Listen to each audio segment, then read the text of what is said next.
the whole market in Germany, the medicinal one, could be supplied with 1 ton. Oh my We gosh. produced that in 1 month. Cannabis extract with CBD at 80%. We expected to sell it at $1,500, and in the US you could find it at $800. We don't have dispensaries, so they don't know where to buy, and also they don't know what to trust, because since it's not legal, they are scared and they don't know what effect it's going to have on their bodies.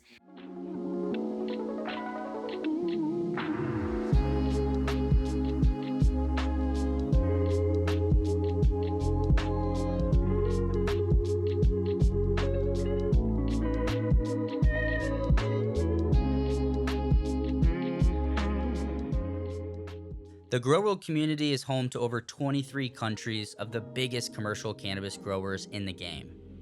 Growers join our community to trial new solutions in their facilities, such as lighting, nutrients, media, and more. So if you own, operate, or work at a commercial cultivation facility anywhere in the world, join the movement for free at growworld.com. We have hundreds of products and services you can trial today. Take your grow to new heights and try before you buy.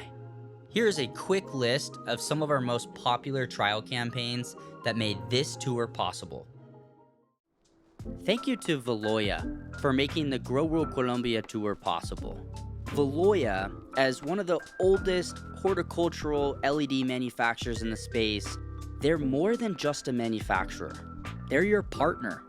And if you're like most cannabis growers, right now cash is tight. It's tough. You need to work with partners that can give you options. So let's list them out. Right now, depending on your facility and your setup, you can work with a Valoya expert to grow now and pay later. They have financing options. They have payment plans. They also have, for select facilities, rebates and incentives. You can actually get paid to grow with Valoya LED grow lights if you're in one of those regions that has a utility company offering rebates and incentives. So I'm not an expert. We can connect you to those experts, but basically you could take the entire cost of your lighting if you're pre-qualified and approved and get that paid for by your utility company. Do not leave money on the table. Partner with an expert like Valoya today. If you're looking for a high quality nutrient that's not going to break the bank, take a look at United Nutrients. You can sign up for a sample on Grow World today.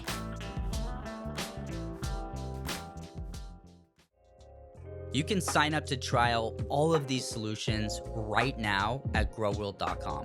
What are you waiting for? Check the description below with direct links to each campaign.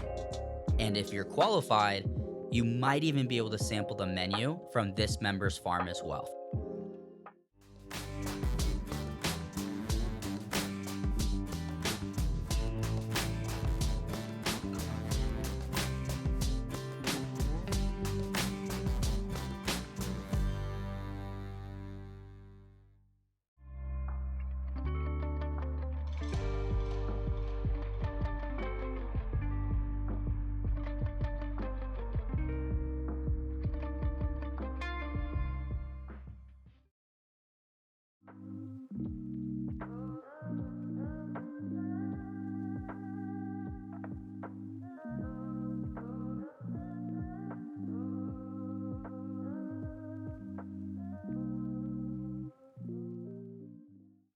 So, Rosa, we started talking, what, like 2 years ago? Yes. Someone asked me, like, how did you meet Nick?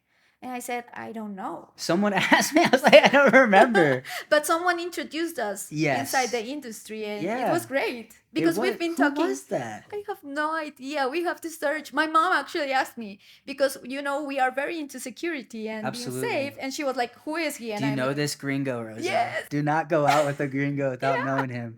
I don't want them to take you away Aw. and sell you. No. I'm like, no, I know Nick. I know Yeah. Nick for I didn't meet years. him on Tinder. No pasa No, nada. don't worry. Yes. Yeah. Yes. But I don't remember who introduced Yeah. us. I think perhaps it was on like LinkedIn or Instagram or Yeah. something like that. And then Yeah. we were messaging. So For the past couple years, like I've wanted to come film Yeah. in Colombia, Yeah. and specifically, I didn't know like more Medellin, more Bogota, Both places but are great. oh, both are Yeah. amazing, and they're Yeah. they're vastly different, right? Like the Yes. culture Yes. and the We are. facilities as well. Yeah, we are very well. It's just because of weather. Mm-hmm. We're different. So they are more colorful. Yeah. They are very different from us. They get to be on the streets, although Bogota is now becoming warmer. Yeah. But yes, we it's just different personalities. They are very open, very kind, and it's not that we aren't here in Bogota kind. Have you been to New York City in the wintertime? Yes. Like everyone's moving and it's just part of the culture. It's more conservative in colder weather. Exactly. In colder weather, we are a little bit more shy, I guess. That's what I told you. Like, Tímido. yeah, Yeah. we're shy and we Uh-huh. are just a little bit more closed. Yeah.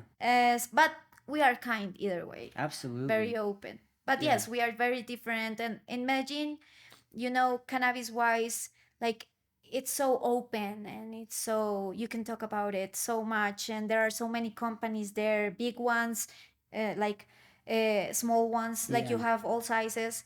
And here in Bogota also very much, but you have like these big corporations and more like serious people and looking Yeah. for these super big markets. So you can have everything actually. Yeah. But both places are amazing and they are like the main places where cannabis companies are here in Colombia. Mm-hmm. You have other like zones or areas in Colombia where you can find cannabis companies, but both Medellin, that it's the capital of a department or a state that it's called Antioquia. Right. It's Cundinamarca and Antioquia. They are both the states where you have the most cannabis companies here in Colombia. And you've been in the industry for several years at this point. Yes, I came into the industry in 2020, right when the pandemic started. Okay. So I resigned from a company that I had been working for like 9 years. I was a little bit burned out and I just wanted a change. And I resigned, and 20 days later, the pandemic hit. What is this thing with 20? 20 plants at your home, 20 grams on your person, 20 days after. I don't know. Boom, boom, boom. I don't know. Yeah, everything has to do with that. But fortunately, I just started looking for a job, and I had always been, I'm a lawyer. Okay. I'm also a financial administrator, and I'm also an MBA. Wow. So I just wanted to change completely. And the industry was growing here in Colombia. Everyone was into cannabis. And fortunately, I found this amazing company called Tarkus Pharmalab, the extraction company. I think you guys know them. And they gave me the opportunity to read so much and understand about cannabis. I had no idea about cannabis at all. It was your first like jump into the cannabis Yeah, world. I didn't even know what CBD or THC or what. I didn't know anything. Sometimes they're the same. Yes. So I just had to read, and read a lot because I was starting as business development Yeah. in this company. And of course, I needed to know the product. Absolutely. So I had to understand what I was selling. So I just read and read and Yeah. read and read. And then I understood the markets. I had to understand the regulation in Latin America, in Europe, in the US. And it was really nice. I got to understand a lot. And afterwards, I went to work with Manta, a crop Yep. site in Medellin. And then I had to learn another deal of cannabis because it's super different extracting than cultivating. Oh yeah. So of course I had to understand everything, and it was Manta is an amazing company. Beautiful farm. I went there Beautiful. about a year ago with Pablo and his whole crew. Organic. They have this really cool R&D that they're doing with like the half hoop house. Yeah. Never seen that in my life. Yeah. Taking full advantage of the microclimates and Yeah. kind of the staggeredness of that Yeah, region. because they don't want to remove the earth. Yeah. They don't want to mess so much They with don't want the to make natural a footprint. Exactly. Yeah. They just want to leave it as it is and see how beautiful. how the flower behaves. So they have an amazing like culture, and ideology of respecting the natural environment, being completely organic, uh, and they really have their minds and souls into what they're doing. So it's a great company, and I really love Pablo. And I don't know if you met Manuel, Yeah. but they are amazing Top people. notch. Yeah, And Tarkus as well. yeah, yeah. What was your role like at Tarkus? Tell me about that. Well, I started. I think it wasn't clear at the beginning because they were they were just starting. They Sounds didn't like have cannabis. yeah, yeah, Changes fast. all the time. So they were just starting. They didn't even have the facilities ready. Like, I don't know if you went to the extraction facilities. We will be filming there. They are going to blow your mind Yeah. because this is pharma grade. Like, you cannot, you will only see your eyes. Yep. They have to cover up, and it's beautiful, and Moon they have boots, scrubs, beard net, hair net. everything, Yeah. everything. They're gonna cover you up. Yeah. But it's really pharma grade. They have a really nice COO, Sergio. He was in charge of, like, thinking about and understanding how he was going to build the operations and the extraction operations of the company. So he investigated a lot about the machines and about the what they wanted to produce, which extracts. And by that time, they couldn't import flour into these areas. That's Free right. trade areas. They couldn't. So, I mean, we've had so many obstacles that these companies have had to face. It's been a struggle, really, because then they had to extract before, like, at least make one extraction before the flour came into their facilities, so they would have this crude, really crude oil, and then that could come into their facilities, and they could continue the process. Fortunately, afterwards, they legalized, like, the import of flour into these free trade areas that they're in. So fortunately, now they can extract from the flour in their facilities. But this has been, oh my god, it has been a really hard struggle. And but it's been great, because you have to open these spaces, you have to also change mentalities and prejudice, and you also have to just pave your way somehow. 100%. And it creates perseverance, Oh, right? When your back's against the wall and overregulation. I mean, the fact that each facility in Colombia is regulated by the markets they're exporting into creates Oh, yeah. tenfold Yeah. of problems, challenges, hurdles you have to jump over. Yeah. So the extraction, when I worked for Tarkus, the extraction company, we had to understand what we could export.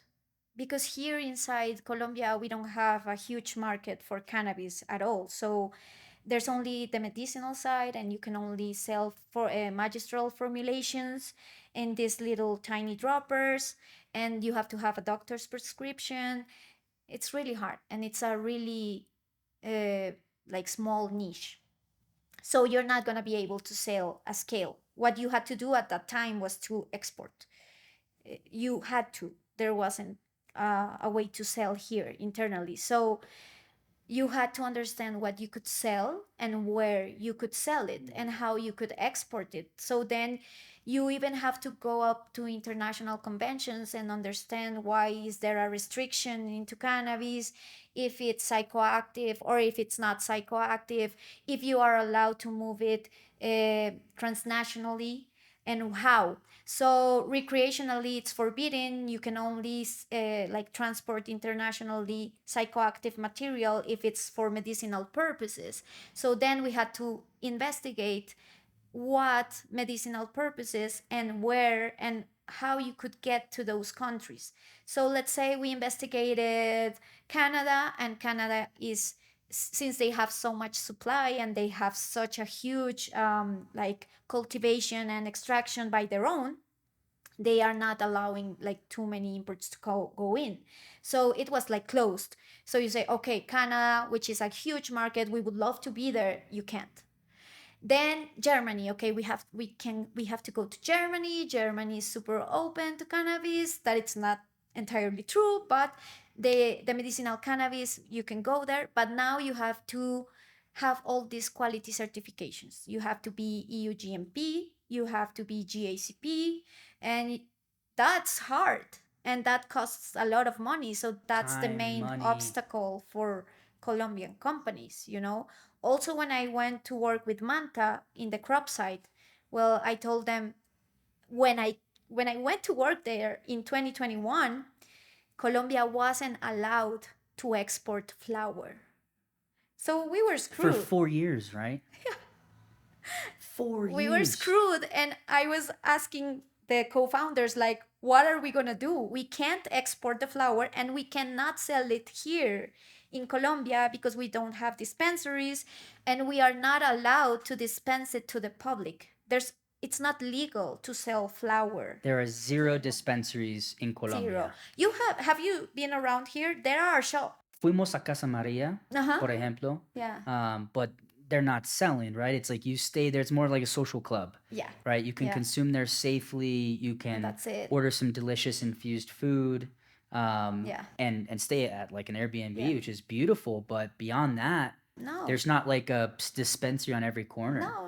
There are some shops, and you can find some vapes, and you can find CBD products, but it's not legal to sell edibles or beverages or THC products. So we don't have that market here. So we were, I mean, really, we were screwed. Officially. Yeah, officially, because you can find. Oh, there's always an underground, right? And in just our first couple days, like around Zona Rosa, down in the They offer centro. you. Well, not only that, just everyone's consuming. Yeah. And it's our generation consuming as Yeah. well. It seems like in Colombia, there's a very strong passion for cannabis. Yeah. It's just accessing it right now it's complicated. Yeah. You know, when I started in the industry, all my friends were asking me, like, how is it? And I had to explain to them, like, what was CBD and THC and the combinations and the entourage effect. And people aren't really informed, but they are curious. And our Yeah. generation is curious, and they want to know more, and they want to educate themselves, and they also want to try.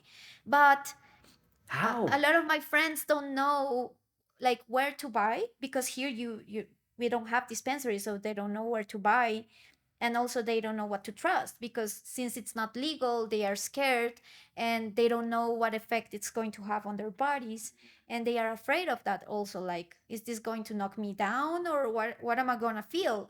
So it's hard. It's not easy, and since we don't have this, like, official dispensaries, legal dispensaries, where a bartender could tell you what effect do you want. Do you want to relax? Do you want to activate? Do you want to energize? We don't know. We although we produce it, and we produce it a lot all over Colombia, and we are huge illegal exporters of marijuana. Um, we don't know about it. Illegal Yeah, and legal. illegal and legal. Yeah, thank Yeah. God. Yeah. Yeah, now we can say that. Right? Yeah, it has changed. Thank Yeah. God. Yeah. And I would say Colombia is set up with the low costs producing Oh, on yeah. the equator, Yeah. Environment, all of it, right? Yeah. We don't have seasons, so Right.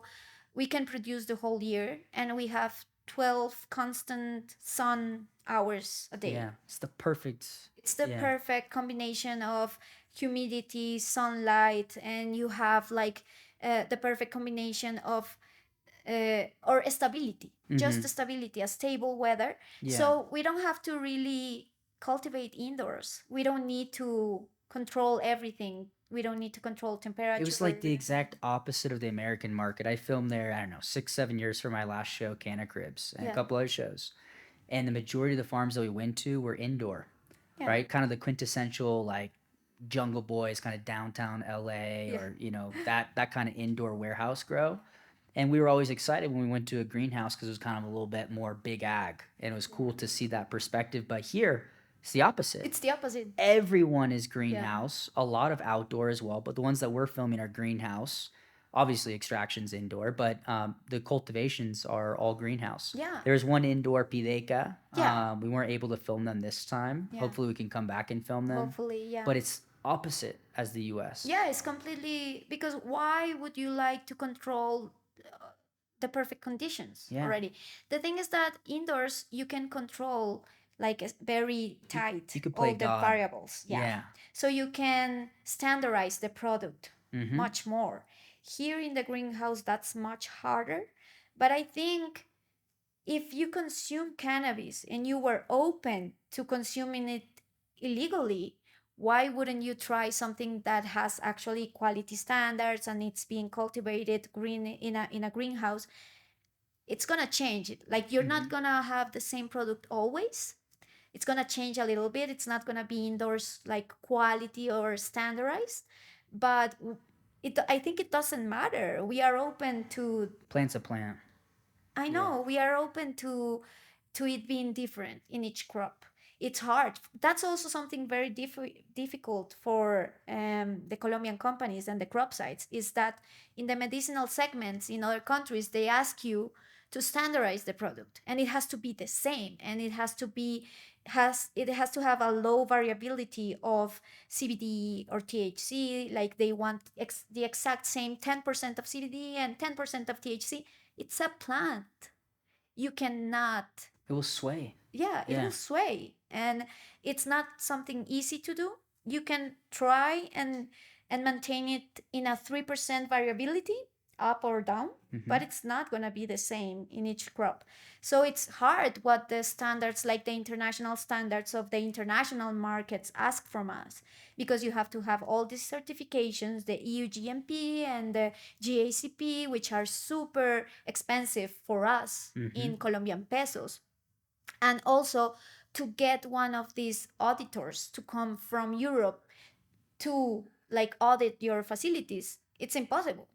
Like you have to go there and convince them, and hopefully in 3 years they will come and audit you, and it takes time, it takes resources, it takes knowledge. I think that's also, it's good because you have to like standardize processes, you have to write everything down, you have to leave evidence of everything, and that's good because that gives quality to the consumer, but it's really complicated. Sometimes it could be overkill though. Oh yeah, definitely. It's over complicated, and there are some processes that are redundant and you don't understand.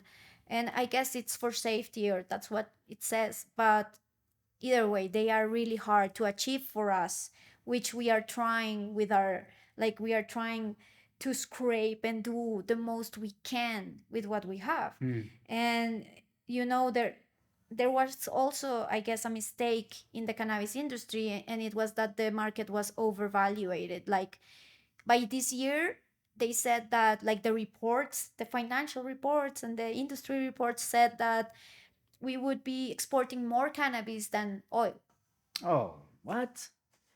They predicted that? Yeah. And there's nowhere near that right now? No, we are like exporting 10 million Petroleum dollars. oil? Or are you talking about Petroleum oil. What? And we are exporters, petroleum exporters. Yeah. So it doesn't make sense, how overvaluated this was and how the expectations were so high that afterwards, when everything just fell down and the farm bill of the US came into action, and then we had so much, like, we had so little demand and such high production. Of course, the prices go down, and then expectations had to be more realistic. Competition was also super hard. Certifications were impossible. We cannot export to the US a lot because there's really high competition, and of course CBD is always an option, but you have so many products and also so much production of CBD that it doesn't make sense, and you have such big scales production that it doesn't make sense to go there and sell so cheap that you actually don't make much out of it.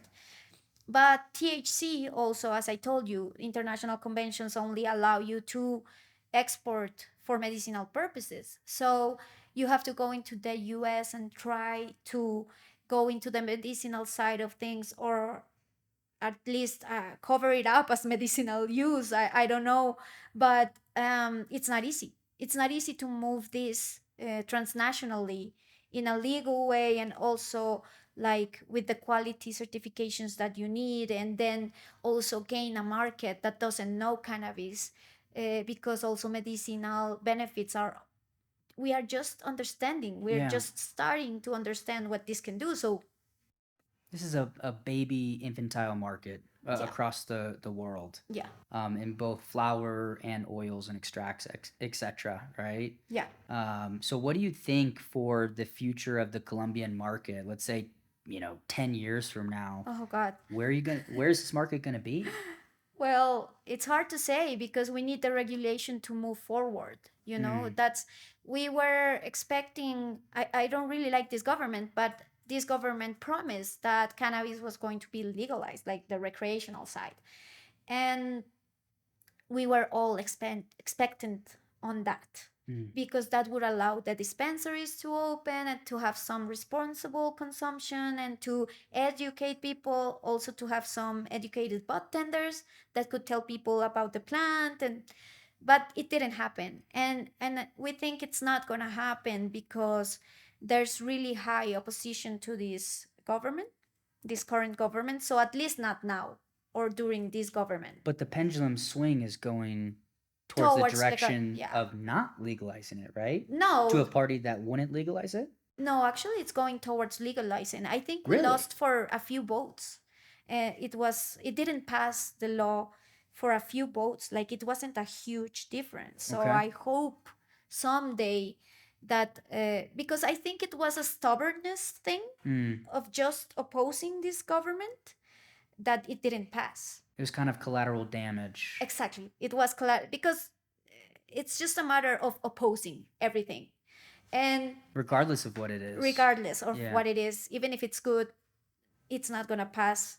So I think not during this government, but I hope afterwards it can get legalized. Although I always think, and my point of view is that we have to have responsible consumption, either on the recreational side, medicinal side. It has to be organized. It has to like guarantee quality, and it has to be made in a form that actually people can like rely on it and trust what it's being sold to them.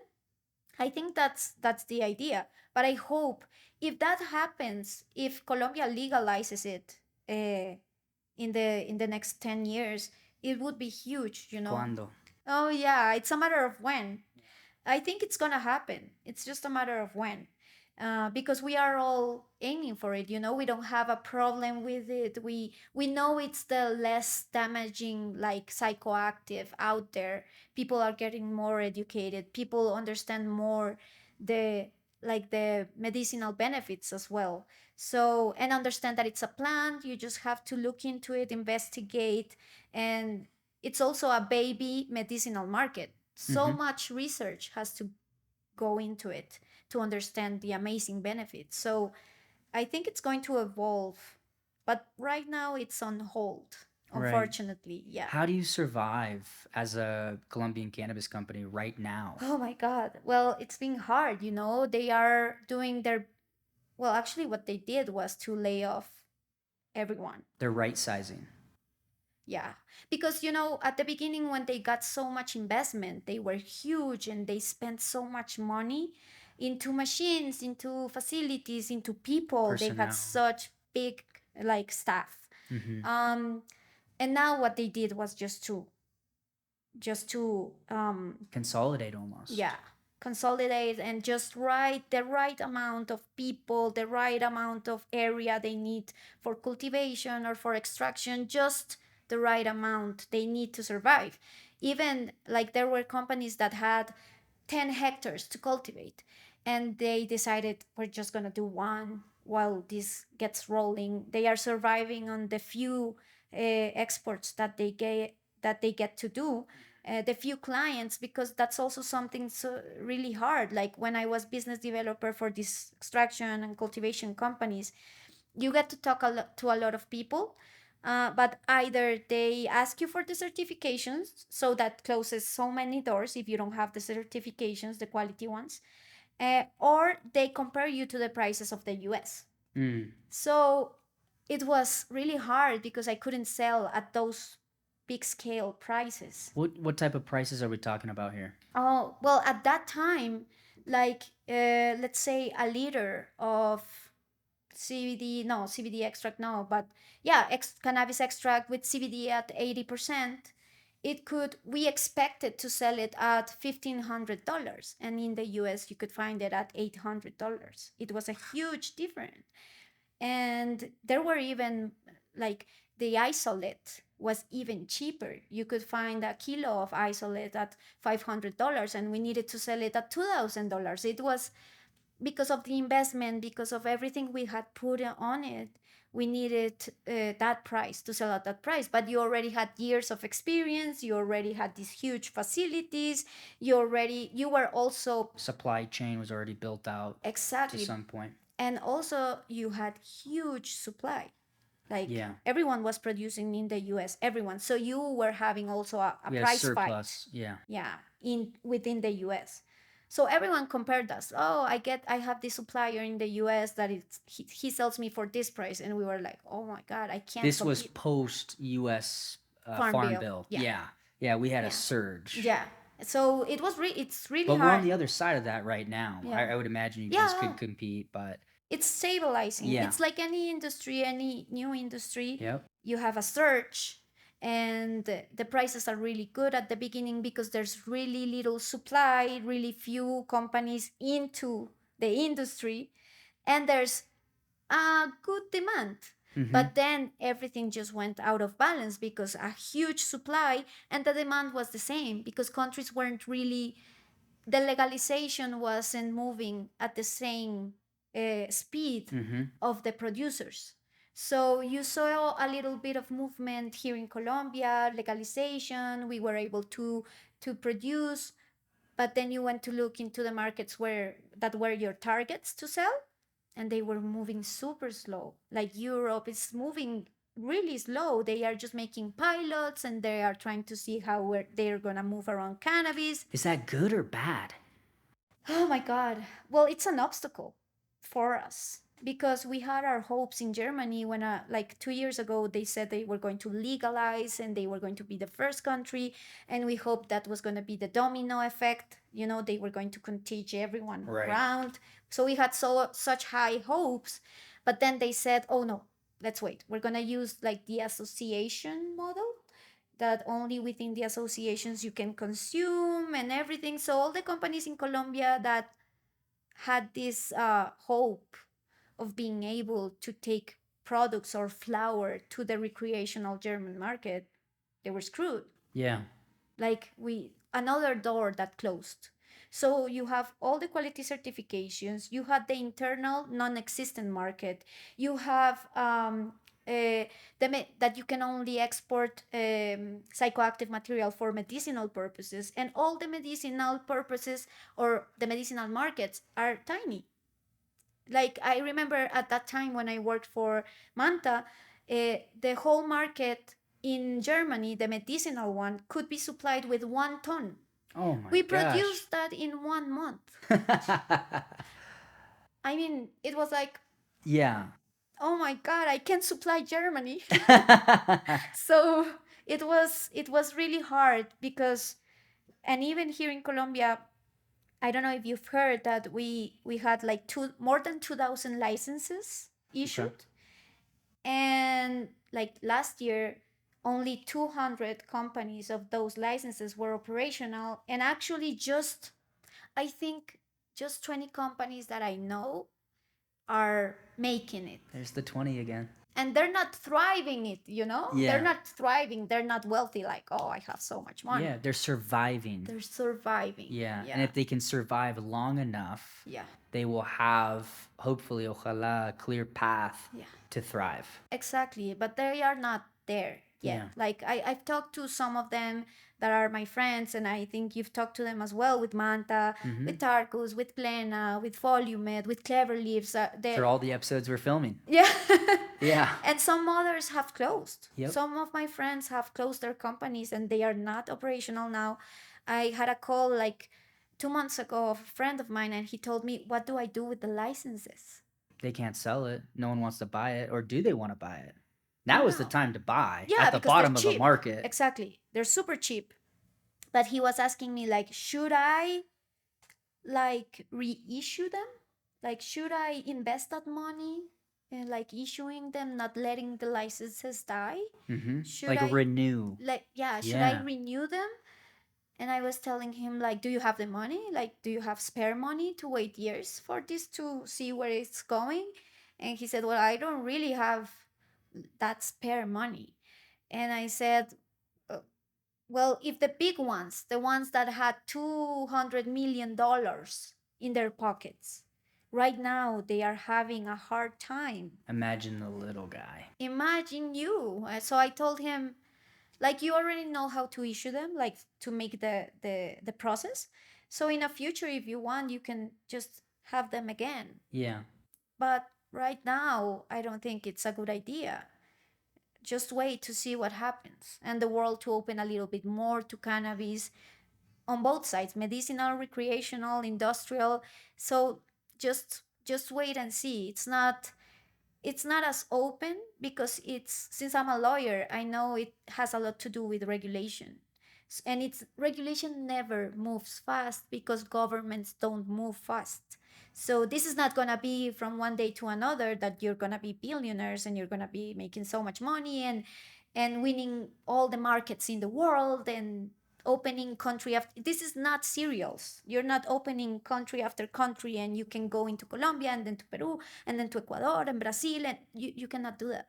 So this doesn't move fast at all. You have to, and this requires a lot of investigations, perseverance, a regulatory group that can lead you the right way. Like, if, okay, your target, I don't know why it's Australia. To go to Australia, you have to have these certifications, you need these contacts or alliances there, you need this kind of crop site here, because you have to align everything what you're doing here with what they are expecting there. You have to label it this way, you have to package it this way to go there, you have to have these quality certifications to go there. They are different if you want to go to Germany. So it's like having a line of product for each country and each segment you are serving. So, and that's not easy for a company. That is so expensive. Being able to train your entire staff and team Yeah. to be able to operate on a per country regulation. It's super I don't know any other cannabis company in the Yeah. world that And operates that way. even within the states, to label your product for each state in the US, you have to know what the state law says. So If you want to export into like California Exactly. versus exactly. So there are Florida. multi-state companies that, and actually now I work for a global cannabis association, and we have a lot of US companies, and we actually have a labeling company within the association, and they help like multi-state companies in the US to understand how they have to label their products depending on the state, because it's like you have to um, put this you have to use this shape or you have to use this color. It cannot be children related, it cannot look similar to children's products, it has to say this warning, it has to, and it changes for every state. So it's crazy. insane. Yeah. Yeah. It's insane. Yeah, there's like 100 business models Yeah. in one. Yeah. I mean, my hat is off to everyone operating in the Colombian market. This is, Thank you. yeah, it's incredible everything that you guys are going through. And, you know, looking again towards the future, I know that you're involved with a couple other markets. Yeah. Was Peru one of them? Yeah, right now we are like organizing a convention in Peru, a small one. It's Okay. just for, it's B2B to create this trust on networking, on business. And what we're doing, pues, well, Peru, we have a close relationship with a company there called Futura Farms. I think I gave you the contact of Yeah, Jose. I think you introduced us. Yeah, and they are an amazing company, but it's also being hard for them because they can also do magistral formulations, like here in Colombia, only on the medicinal side. They don't have a recreational market yet as well. They are pretty much like limited there as we are here, but there are a lot of like there's a lot of innovation into what a magistrate formulation can look like. So they try to go into vapes, they try to go into gummies, they try to go into the droppers, and they are doing so much to increase the market. And actually they are seeing how the market is growing. So uh, that's why we want to go into Peru. And they also are like, the regulation is very very open to cannabis. They are very open to educating themselves, and right now they don't have such a opposition to cannabis, so it's evolving in the right way.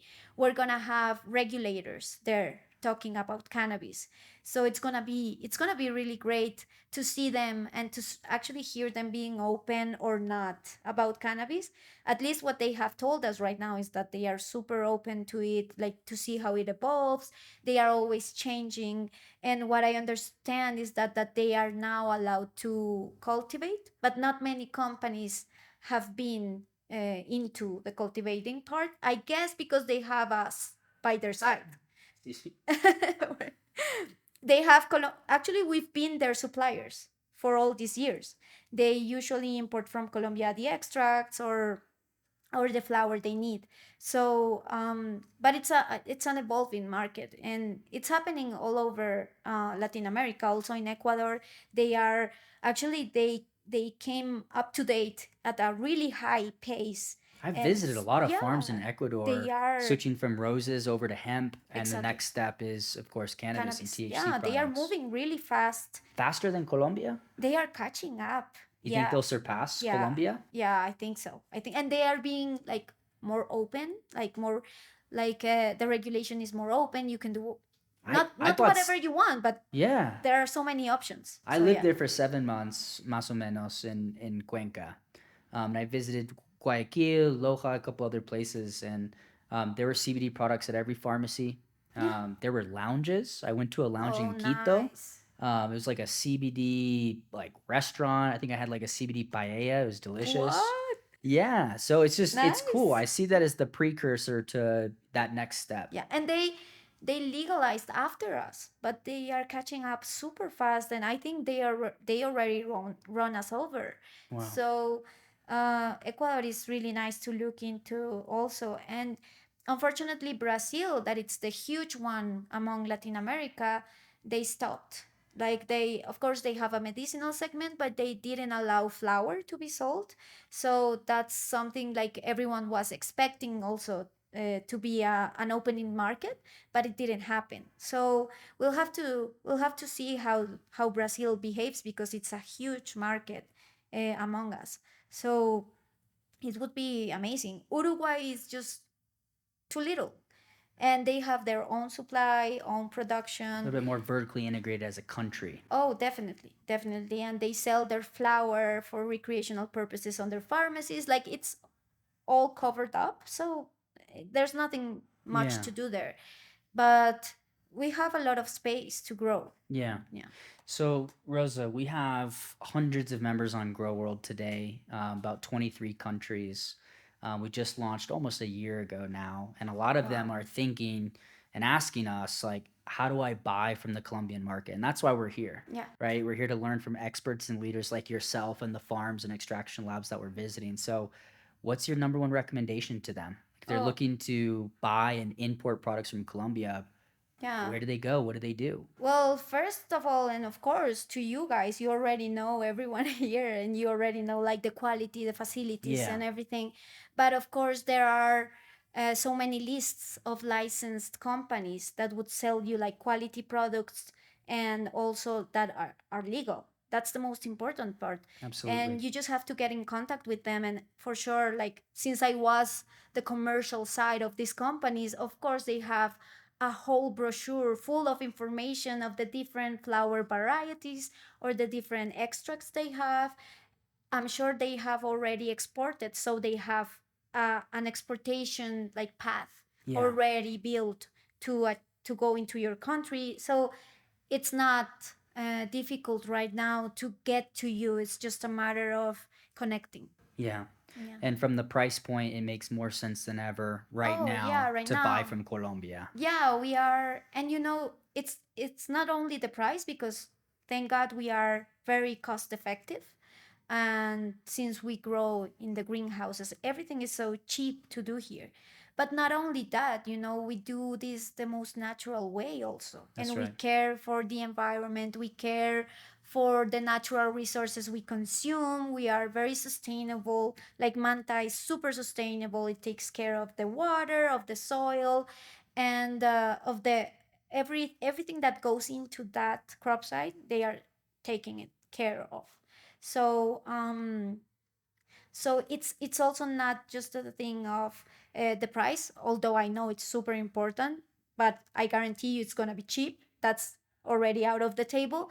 But it's just a matter of also buying good products, quality products, products that are sustainable, products that you can rely on and trust.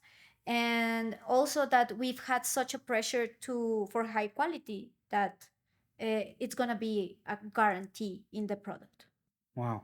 Well, in closing, there is a super serious subject right now that's impacting the world, of course, but Bogota in particular.